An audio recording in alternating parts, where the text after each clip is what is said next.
આપણા ધારાસભ્ય માટે જોરદાર તાળીઓથી વધાવી લઈએ મિત્રો। આપણે તો ખૂબ ગૌરવશાળી અને ખૂબ નસીબ છીએ। આપણું સર હંમેશા ઊંચું હોવું જોઈએ। આપણે ગર્વ લેવું જોઈએ કે આપણા માન્ય ધારાસભ્ય શ્રી આપણા ગામના છે। ને ફરીથી આપણે સૌ તાળીઓથી ધારાસભ્ય શ્રીને વધાવી લઈએ મિત્રો। મિત્રો આપણા સમાજનો એક ઉગતો સૂરજ કહેવાય, એટલે આપણે સૌ જરા પણ કચાશ નહીં કરીએ, આપણે સૌ જોરદાર તાળીઓથી વધાવી લઈશું।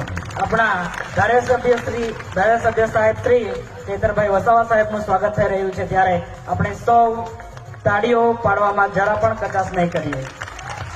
यूं तो मौसम बदलने पर हर फूल खिल जाता है, यूं तो मौसम बदलने पर हर फूल खिल जाता है, पर हमारे मेहमान खुद एमएलए साहब है, एक ऐसे फूल है जिसके खिलने पर हर मौसम बदल जाता है। जोरदार ताड़ियों से बधाई मित्रों। હવે